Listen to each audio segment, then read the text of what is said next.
You're tuning into Black and White Sports on YouTube. The no-holds-barred truth on sports. The main event starts now. I'm back. Road Transfer, Black and White Sports 2. If you're new to the channel, hit subscribe, like, comment, share. My goodness, this is a tragic story that we've got involving a Tennessee Titans cornerback who has lost his father in what can only be described as one of these sort of freak situations, as his home exploded. Yeah, his actual home blew up and his father was killed. It's unbelievable. Breitbart, Tennessee Titans offered cornerback Caleb Farley its prayers and any support necessary after the player's father was killed when his North Carolina home exploded on Monday night. And we got some sound from Mike Vrabel about this as well.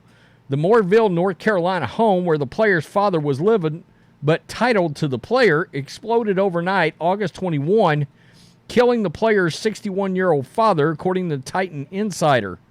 The player was with the team at the time, but left immediately to tend to family after the explosion. Some news reports pinned the cause of explosion to a gas leak. That's what I was thinking, probably a natural gas leak. According to Yahoo News, neighbors told the fire department that they smelled gas ahead of the explosion that occurred at around 11:55 p.m. Thus far, officials do not suspect any foul play in the explosion. Let's look at these pictures right here. Wow. Claire Copsey got these pictures. My God, the home is gone. Yikes. He purchased the home last year. Dominion Energy is on the scene investigating. It goes on to say the emergency management system confirms the man who died in the explosion was Robert Farley. Wow, look at that. That was a big home, folks. That was a very big home. Holy crap. I think I own that mattress I saw out there.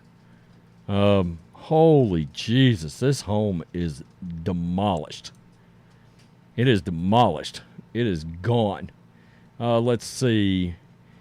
Yep, confirms it was Robert Farley. And this is some video right here, also from Claire. Holy crap. Wow.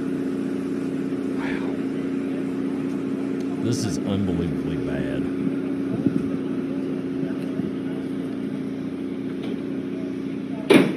What a tragedy. That's crazy.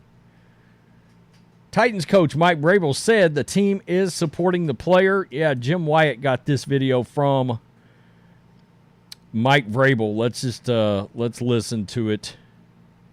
Well, I don't think that's important. I think what's important is that we do everything that we can to support Caleb, his family, and do everything that we can to be there for him, support him. That's the most important thing, is to focus on him and not any of the everything else is pretty trivial. Well, I got to tell you guys, Mike Vrabel is underrated, I think, anyway. This is what he said. I know the volume was kind of low on this. I'll try to boost it in post. I think what's important is we do everything we can to support Caleb and his family. Do everything we can to be there for him and support him, because the most important family is the most important thing. Farley's teammates also said they are willing to help if need be. I'll reach out to him. I couldn't imagine that happening. I feel for him, obviously, and he'll be in my prayers.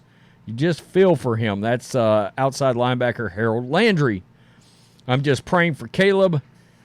We were probably the last ones in the locker room last night, just hanging around. Running back Derrick Henry added, I just found out the news, and we'll keep him in our prayers. We'll send condolences to him and his family. It's a tragic situation. I don't want to speak too much on it because I don't know the details. I just couldn't describe the way he's probably feeling right now. Farley, first-round pick in 2021, but has been on the physically unable to perform list due to last year's back surgery. That's never great.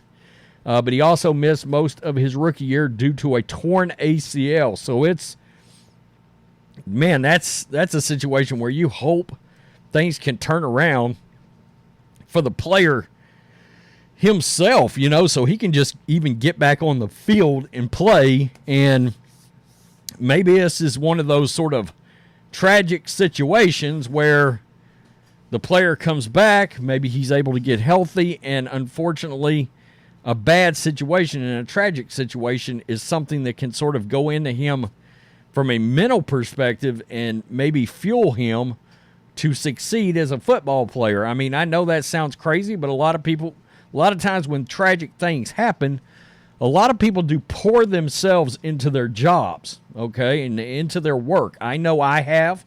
After my father passed away, I dropped a video the very day that he passed, and it was because part of my coping mechanism was to pour myself into my job, which I did after the fact. And it was just one of those things, at least for me. I think it was strangely therapeutic to just realize that, I knew my dad had this great work ethic, yada, yada, yada. And it was like the focus just roared into work at that point. So, God, a back surgery, torn ACL, father dies in a natural gas explosion. That's crazy. I mean, you just can't see that coming. He came out of Virginia Tech. I wanted to see what school he came out of.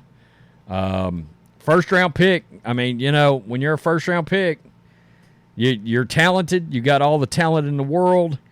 So you just hope that he can get it together. And he was number 22 overall in the first round of that 2021 draft. So, wow, unbelievable. So sad. I think Mike Vrabel, like I said, he comes from that Belichick tree. And I don't think we talk about Vrabel enough.